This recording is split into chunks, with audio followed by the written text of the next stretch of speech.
thanks guys again so much for doing this. I appreciate it. Our podcast is about your guys' journey in the music industry, really, and how you got to where you are today. But obviously, I want to talk about the new song that you guys just put out together. So beautiful. I like your background, by the way. That's a very cool vibe. I like your thank you. stuff. Better than mine, dude. I appreciate it. Thank you. It's just my loft in our house, so tried to dress it up a little bit. There you go. It's official. Cool, guys. Okay, so let's start. Sarcastic Sounds. How'd you get into music? So like I always was like in a musical family and stuff. Like my dad plays keyboards, my brother plays like bass and stuff. And so like I always played music growing up. I played guitar as like as a little kid, and then I played like drums and stuff at school, like in jazz band. Oh, cool. What was that like in high school, or is it earlier on? In high school, yeah. Early in high school, I played like in jazz band. But I started making like beats when I was like 12. On my iPod Touch, I had like FL Studio Mobile, which is like it's like the mobile version of like the actual software or whatever. So my friend like showed me, he had bought it on his phone or whatever. I think I jailbroke my phone and got it for free actually. But I did that for a year. And I just spent like all my time doing that. And then my parents saw that I was doing it a lot. And so they ended up getting me like an old laptop and like the actual software for Christmas when I was like 13. Okay. And so that's how I got into making beats. And then that's from there you started writing beats? Yeah, I just kind of spent all my time like throughout high school just making beats and put out lots of stuff under like various names to very little success. And started doing lo-fi when I was like 16 or 17. And that was under like the Sarcastic Sounds project or whatever. And that's when I started doing what I do now, I guess. So that's like the brief overview. Yeah. You went by something else, right? Before Sarcastic Sounds, you had to change your name. I did. I went by Sarcastic Asshole. I love it. Which was a lapse in judgment on my part. I don't claim that name anymore, and I would like to just formally apologize for that. But I went by Sarcastic Asshole until I was like 16. I think that sounds better. Yeah. Should I change it back? Yeah. I'll change it to Sarcastic Asshole if you change yours to Pig of Pluto. Hey, that's a good trade. Yeah. That's funny. It was Sarcastic Asshole with one S, by the way. So it wasn't technically a swear word. Oh, true. Oh, A-S-H-O-L. Yeah, which also is dumb as well. So it's just the worst name ever, but I'll get you it. That's funny. Rxseboy, tell me how you got into music. I'm just going in order here from the people. Mine's a great story. Mine is phenomenal. So I had never like listened to like any sort of rap stuff when I was younger, but like my mom let me pick out like an album, and it's funny. I picked a Gwen Stefani album. I don't know which one it was, but the Sweet Escape started playing, and she has that really like fast part on it where she's sure. And like, dude, I heard that and I was like, that's fire. So like, I don't know. I always just kept that in the back of my mind. Started listening to more like upbeat music like that. And I was like, okay, this is sick. And then I would just post random like freestyles on my gaming YouTube, and I got so much hate for it. Everyone's like, you sound weird, like stop. And I was like, all right, maybe I will. Then my girlfriend sophomore year breaks up with me, and I heard she was like saying stuff about me like 3 months later. So I made like a diss track, and people loved it. And so I was like, all right. And so then I dropped like an EP, stopped doing music again, dropped like a longer project senior year. And then when I got to college, I dated this girl for like 6 months and then found out she was cheating on me. And that was when I was like, all right, dude, like I'm going to make like the craziest music. I'm going to drop out. I don't even care anymore. And we're just going to like vibe. And then I met Izzy, and we just made a bunch of bangers, and now we're here. Wow, that's cool. What was that first song that you put out that did well, you said, about your high school? Glad You Left, yeah. Cool. And you just threw that up on SoundCloud, yeah. SoundCloud. I put it on my IG, I don't think IG story, probably like Snapchat story, and a bunch of people from my school were like, this is fire. And I was like, all right, cool. Sweet. That's cool. Powfu, how did you get into music? Growing up, my dad was in like a punk rock band, so he kind of like showed me how to play the drums and guitar and instruments and stuff like that. And that's kind of like my intro to it. And then around like 12 or 13, I like got GarageBand and tried like making my own stuff. It was all garbage. And then I just kept doing that though as like a hobby, you know. And then I always wanted to like do something in music. I wanted to be a producer, like Sarcastic Sounds here, but that didn't happen. And I just started like recording vocals, I guess, on top of my beats. And I was like, oh, it's actually kind of fun. And then I found out about SoundCloud in grade 12. And I started uploading on there for free, like as like a secret, you know, to see if like people like it or whatever. And then it started doing like pretty good, and it grew like way quicker than I thought it would. I was having like so much fun doing it, and then I just put more and more time into it, quit my part-time jobs, and now it's my full-time job. Very cool. You said your dad was in a punk band? Yeah. Did you get to like go see him play at all, or roadie for him, anything cool like that? Yeah, he would, like, their band was called Faber Drive. They're pretty big in Canada and like Asia, and so he'd go on tour and stuff, and like I go to their shows and like see them play and stuff. It was pretty cool. Did he kind of help you as far as steering through this music industry and touring or anything like that? Yeah, I haven't been able to tour yet because it's all kind of like new. Like, it just all happened, but he's like my manager right now, so he helps out with a lot of it. That's really cool. That's really cool. So then tell me, guys, how this project all started, because I know on your EP, Powfu, you guys have all kind of collaborated before, and now you're on this new song, right? Yes. Okay. Who wants to answer? I say you, because you like started. Like, should we go? Let's go in order. Okay. The same thing. Yeah.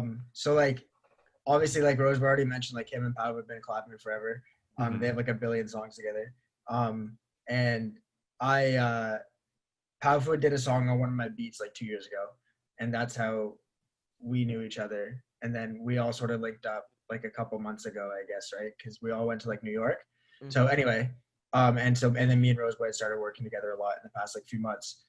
And so this song specifically was from the sample, I guess, like the label or whatever who signed like the original song wanted like a lo-fi version of it, so they had sent it to Rob, who's my publisher, and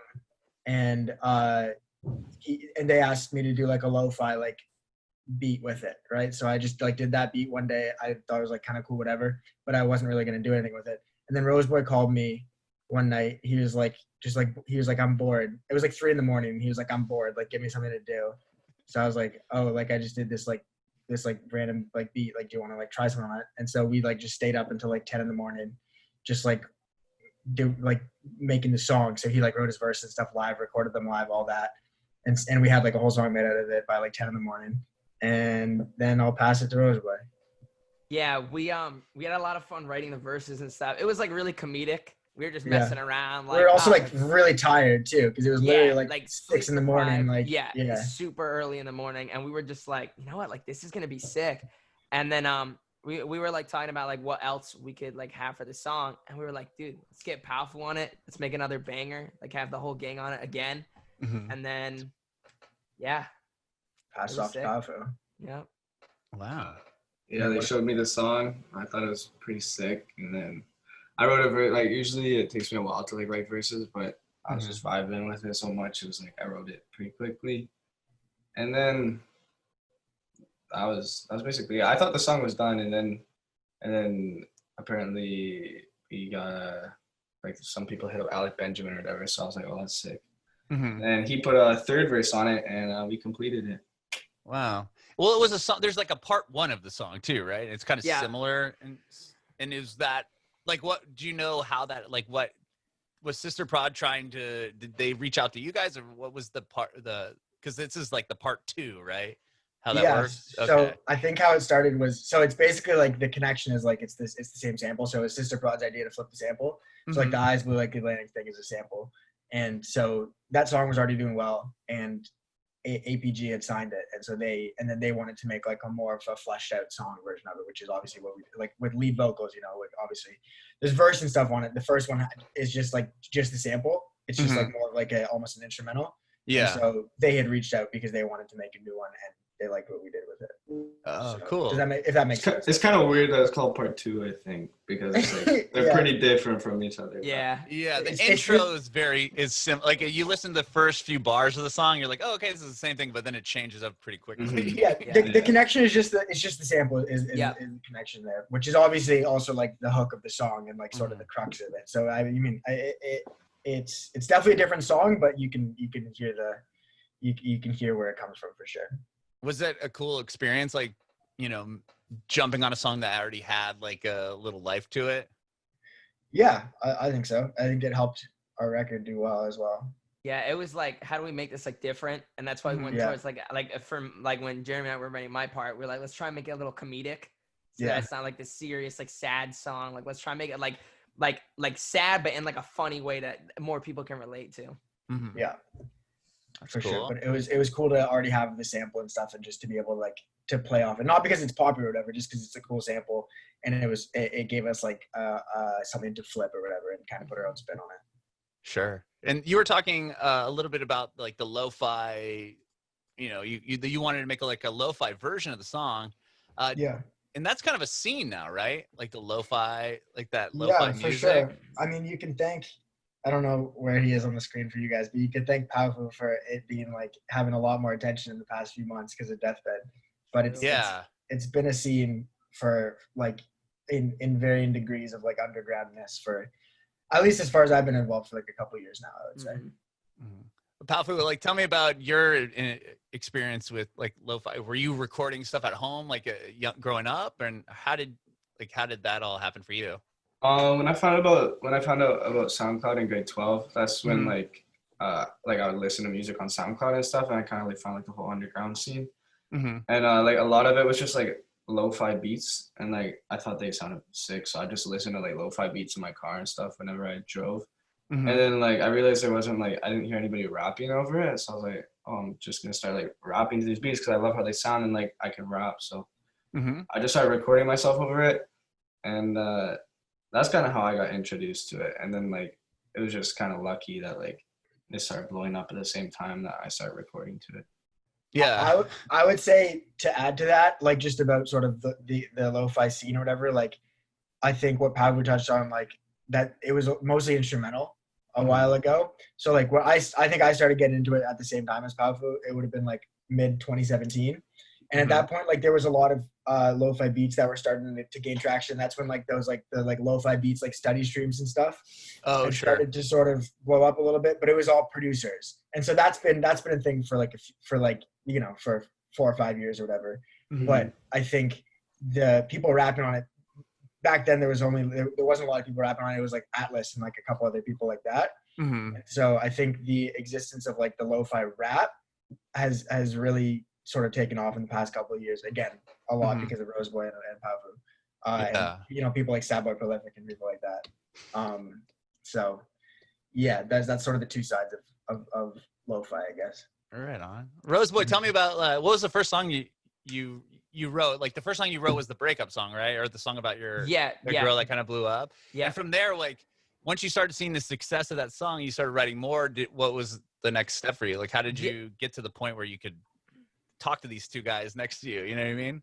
Right. So it was like I got a lot of support from people in my school at first, and then I kept dropping music, and they were like, oh wait, he's serious, like this isn't like a one-time thing. So it was like they were kind of like iffy about supporting me and stuff, but I kept doing it because it was fun. Like I would take like, you know, if I would get like a overwhelming like amount of like just like, oh, like he's still doing music, so I would just kind of like take a break, and then like hopefully they would stop paying attention, then I'd post more music. And then it got to the point like my senior year of high school, I was like, whatever, like, I'm just gonna like drop as much as I want. And I think it was like end of 2017, maybe like mid 2017, like they said, where I heard lo-fi for the first time. And I was like, oh, this is cool. And like people like Atlas and stuff, and a bunch of his friends love Sad Kid. I heard their stuff over like lo-fi stuff, but it was like theirs was a lot more like imagery based, like really cool lyrics. And I was like, I kind of want to make this like sad type of vibe stuff. So I did that, and then I went like the hype lo-fi, and then I was like, all right, I'm gonna stick with this sad. I see how it's working. And then that's when I started talking to Powfu after I dropped out. It was like 2019, late 2018, and we just started making lo-fi bangers together. Yeah, how did you guys link up? Like, how did you meet? SoundCloud DMs. Really? Yeah. That's how like I collabed with everybody back then. Like I would just find them on SoundCloud and then message them on there. And it's funny because I remember seeing Rxseboy's profile in like 2017 or something, and like he was like, I thought he was a good rapper, and then like a year later, I like just his name popped up in my head again. I was like, I wonder how if this guy's like still making music, right? Because I think I wanted another verse on my song or something, and then I looked him up, and he was like still making stuff. So I was like, so then I DM'd him, and then yeah, that was it. It's Wow. crazy. There you go. Rest is history. Yeah. And how did you get in the mix? Sarcastic Sounds. We met on Tinder.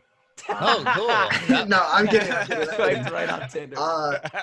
Powfu used one of my beats from. I used to like make type beats and stuff as well. Like I would put my lo-fi songs up as type beats for people to use, and Powfu used one of them for a song called "I Can't Sleep," and that ended up doing like pretty well. And so I hit him up, and we sort of just connected from there. You said it's a type beat? Type beat? Sorry, like type beat is like when you like put stuff on YouTube and it'll be called like J. Cole type beat or whatever.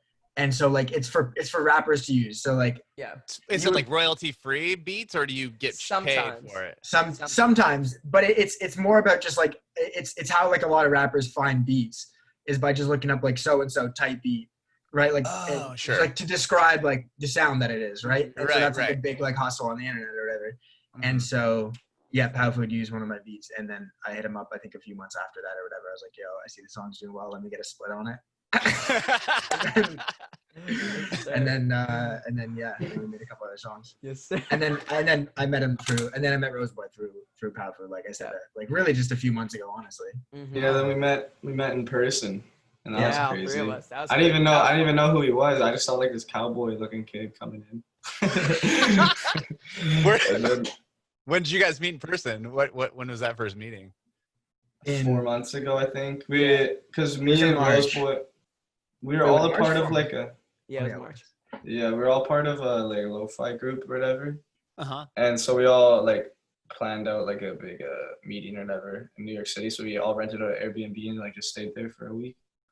Yeah. And so I met Rxseboy in person for the first time, which was crazy because I've been talking to him online like for a year. And like we FaceTime every day, but I never met him in person, so that was weird. He's a lot shorter than. Yeah. I was gonna ask, was he different in person than on the screen? He was pretty cute in person. Thanks. Yeah. When I walked into the Airbnb, they were both lying in bed watching anime, and I'm just gonna put that out, and you can interpret that how you want. And then Jeremy jumped right in. Yeah, you really did. Right in the middle. You really did. No, you really did though. That's so funny. That's cool. And it was just like you guys all just went there to hang, or were you writing music? Yeah, or? We made like a bunch of music, and then I ended up getting sick after. Not to turn this into like me, but I totally had corona after. Did you really? Yeah, totally. Oh, it was totally. Yeah, it was so. And like, oh no, you go. I was just gonna say it turned into a shit show. It did. Yeah. It was such a shit show. Yeah. I was also only there for like a day because I got there like late because I was somewhere else, I think, and then my parents made me come home because of COVID. Oh. And it was starting to pop off, and so I left, and then everything fell to shit right after. And I think it's because I left. I think I was the glue that was holding everything together. Holding it together. As soon as he left, it was tragic. And that whole group broke up afterwards. Yeah. Yeah. Sarcastic Sounds, everybody. Let's go. Yeah, it was like there's probably like 30 people in the group or something. Like I didn't even know who half the people were, and like it was called Lonely Music or something. Yeah, Lonely Music. It's also worth noting that I wasn't in the group. I kind of just tagged along. Yeah, he was just vibing. He was just like, I'm gonna show up. Yeah. Yeah, and like the leader, he kind of overdosed on cocaine or something. Oh, and then that's probably not good. Yeah, we're not laughing at that. We're laughing. No, Rxseboy, you tell him. I got slapped in the face by the guy. Really? Yeah, I was. So he was just like aggro. Yeah, very aggro. Definitely not. Yeah, it was great. It's a great experience. Yeah, wonder why the group broke up. You get slapped and you got COVID. What an experience in New York. Got slapped with COVID. Yeah, slapped the COVID into him. Yeah, You guys should write a song called "Slapped with COVID." Dude, there you go. Dude, sensation. Slapping COVID on my sandwich. Nice.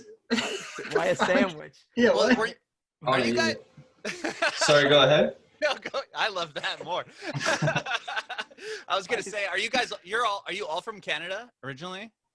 No? I'm from Roseboy's from where are you from, Roseboy? I was born in New York, then moved to Florida. Oh, okay. Yeah. Why did I see Canada on a lot of people? I'm from Toronto. Canada. Yeah. I'm from Toronto. No, I'm from Vancouver. So like we're on opposite sides of Canada. Got it. Okay. I was double checking. I knew I saw Canada. I wasn't sure how that connection happened. Right behind me, you see it too. Yeah, that's quite the map. Is that wallpaper? No, it's just maps. My mom glued a bunch of maps on my wall. That looks dope. Yeah, I like it's cool how she did it. Jeremy's got a map smart too. I was just looking behind me. I'm like, yeah, a map here? There's a map apparently, but it's of the world. But this is also my brother's room. So chill. And Roseboy has a turtle behind. I got a turtle. I like it. Yeah, I like it. He's Charizard. It kind of looks like it. Yeah. Charizard. Is that Charmander? Who is that? Charmander, yeah, dude. Oh my god. Charizard. You're gonna get roasted. You're gonna get absolutely bodied now. So you guys released for the song. I saw that there's like a visual video to it. Roseboy, you were talking a bit about like, visually, kind of vibing with lyrics and visuals. Like, was that something that you guys wanted to do? Was the visual video? To be honest, they said they were gonna make like a visual for it, and then like they showed it to us like a couple days before it was like gonna come out. It was really cool. Like it's super trippy and like it's definitely super cool. But yeah, I mean, if I would have made a visual, I probably would have just, I don't know, something about blue eyes, like a person, and that one was just the coolest thing. That it was so dope. It was actually crazy. Yeah. Yeah. But we weren't involved in the visual at all. Yeah. Okay. Yeah, I wasn't sure. I don't even think I saw it until it came out. Nice. And Sarcastic Sounds, you have a song, or you helped put a song on the new Lil Wayne record. I did. Is that right? Tell me about that. So me and Lil Wayne, obviously we grew up together. Our parents and family friends. I had been working with one of his producers named Manny Fresh. Which this was like 2 years ago or a year and a half, I don't know, whatever. But I flew out to Houston to work with him because I met him at a beat battle. Timeline is confusing, but whatever. And I'd been working with him for a couple of weeks, and I left him with a bunch of beats that I had done. And I didn't hear anything from him for like a year. And then like a month before the album, and so I guess he just gave it to Wayne at some point when they were together, and he didn't record on it. So like that's not that interesting, but but then like a month before I had heard that he cut it, and I was like, okay, like whatever, because like you hear lots of stuff all the time, and you never really know what's gonna happen. And I didn't hear about it for another month, and I saw you drop an album in a couple of days. I'm like, oh fuck, okay, I guess I didn't make the album. And then like 2 hours before it came out, maybe 3 or 4 hours, I'm not sure, I got a call saying that it was on the album. And, oh wow! And it was on the album, so it was like just super random. It also what? Did they like did you like agree to it or anything, or like get splits? I had agreed with Manny that he could just place whatever. So he was like, okay, cool. So he just did that. But like all the splits and stuff were done after. They also don't include, I don't know, but they also didn't clear the sample before they put it out. They had to clear it after, and it was like a whole shit show. But I don't know if you should put that in there, but you want me to cut this from the interview? I'll cut it. Actually, doesn't matter. Who cares? Okay. I will. No, it's all good. It's cleared and stuff now. Okay. But yeah, no, I just found out like a few hours before. Oh my gosh. And but it also had nothing to do with my like lo-fi career at all. Like it was from a hip hop beat battle that I had done like years prior, and I just made that so random. Connection. That's pretty sick. But it just like it was crazy.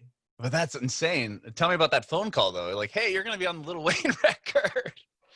Well, yeah, like it was fucking crazy. Like I was really like pinching myself. Like I was like, what? And even when I got the phone call, I was like, no way. And then I heard it. It leaked like a couple hours before the album came out. And I heard my song, and I was like, that's fucking crazy. Was that the first time you heard it with his voice on it? Yeah. That was the first time I'd heard it. That's and so it was like, it was like probably like the craziest thing that's ever happened to me. It was like so random. Wow. But like, that's so dope though. Wow. Yeah, and I'd always wanted to get like a record with like an artist that I like grown up listening to. You know what I mean? Like, Lil Wayne's like one of my favorite rappers. So it was like the most gratifying thing ever. Just like all in one. It was amazing. That's cool. Yeah, he like paved the way for every Lil on you know. There you go. Yeah. 10 million Lils on, right, on exactly. Spotify. Yeah. Yeah. It was super crazy though. That's awesome. Mm-hmm. Rxseboy, okay, so you guys met all pretty quickly here, or recently, I should say. Have you been able, Powfu, you're talking about how you haven't been able to tour yet, but have you been able to tour or perform a lot live? I haven't. No, I was supposed to do a show in Houston, and then I know Powfu did his first show in Houston, but yeah, we haven't really had a chance to go out and do anything yet, to be honest. But we definitely want to. We definitely should go on tour. That would be crazy. Yeah, you guys should all go on tour and then at the end do your song. Yeah. There you go. Yeah. Okay, so Powfu, your first show was in Houston? Yeah, it was like almost 2 years ago now, I think. And it was like with the same group, but it was like when it was a lot smaller. There was only like 12 of us in it or something.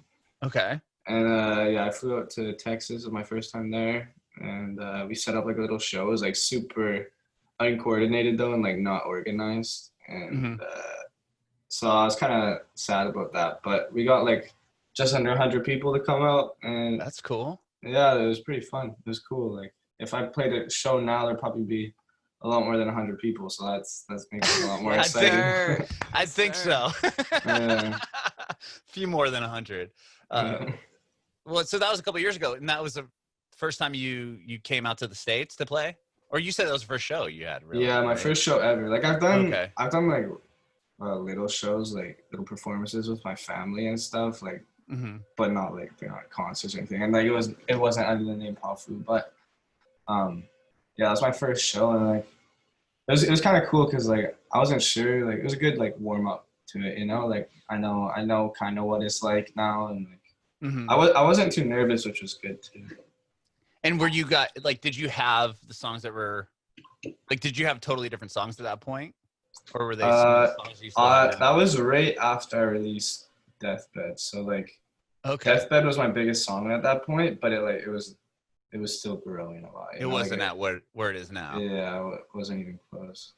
Well, tell me a little bit about Deathbed. I'm sure you're sick of talking about it. I don't know, but it's a huge moment and a huge song, and I know that you were talking about like how you found Rxseboy like on SoundCloud. I'm wondering if that's the same process that you had to find Coffee.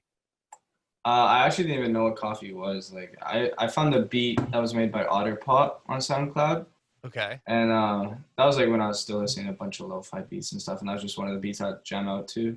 And like I listened to it probably for like 5 months, just the beat, right? I was like, this is sick. And then my friend was like, why don't you try and rap on it? I was like, okay, sure. And then I wrote a rap to it, and I didn't really think much of it. I was like, it's a cool song. But and then I put it out, and it started doing really good. Yeah. Yeah. There's a bunch of stuff that happened with it, but it's a long story. Okay. Yeah, I know, like TikTok, it blew up on TikTok, and yeah, TikTok was like the main thing that made it go like beyond. Go wild there. That's cool. And then is that how like you got approached by like labels and stuff? Was it just from the success of the song happening? Yeah, like the song at one point was only on SoundCloud and like YouTube and TikTok, and like it wasn't on streaming services. And then that's when like they saw it was like rising, and people were like, release this on Spotify. Like that was all. At one point, like every single DM I had was just put Deathbed on Spotify. I was like, oh my goodness, it's annoying. But yeah, so then I was trying my best to get it out, and then labels started hitting me up. They're like, hey, we can help you get on Spotify and stuff. And then that's when I signed, and it blew up. Yeah, was that like an overwhelming experience to have this, like all these people like, hey, I can do all this for you? You know, it's kind of like overnight, so to speak. Yeah, I feel like it definitely could be for a lot of people, but like I don't know, I feel like I don't really get overwhelmed. Like I was kind of just chilling throughout the whole thing. I was like, this is cool. That's cool. Well, guys, thank you so much for chatting with me today, dude. I really appreciate it, and I love the song, and I know I've heard a couple other tracks that you guys are on like, and it's awesome, and I can't wait to see the music video that Rxseboy you said you were about to shoot. Yes. Thank you. Very good. It was nice meeting you, Adam. Yeah, I want to know if I have one more question. I want to see if I can get an answer from you guys real quick. before I let you go. But I want to know if I can get any advice for aspiring artists. Drop a lot of music.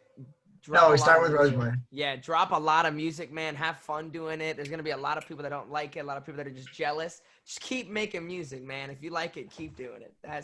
There you go. That's very inspiring. I would say for me, and like this is like always my answer for this, is like fall in love with like the little victories. I feel like just like appreciate every step along the way, because like for most people it's not going to just happen overnight. So fall in love with just like each incremental step, and then you'll eventually get to where you want to be. I think, or I hope so at least. Love it. Yeah. Powfu, you got anything for me? Just like the more time you put in, the bigger the chance that like you'll start doing good, and like you always get better. You know, like I sucked. Like my first songs were like terrible, and then like I'm kind of amazed by like how far I've gotten. Like when I listen to my old stuff, you know, I'm like, wow, that sounds like butt. But that's actually that's probably the best point. Is like your music probably sucks. Do it a lot. Everybody's music sucks. Do it a lot, and you'll get better. But you won't get better by doing anything except for just like making a ton of shitty music. So just make a ton of shitty music and understand that it'll be shitty for a while until it's good. So that's like the number one thing. Yeah. Like even now, like when I release a song, I'll like think it's good, but then I'll listen to it like a few months later, you know, I'll be like, wow, it's still like pretty bad. But yeah, so just the more time you put in, the better you'll get. Let's go. Bringing it backwards.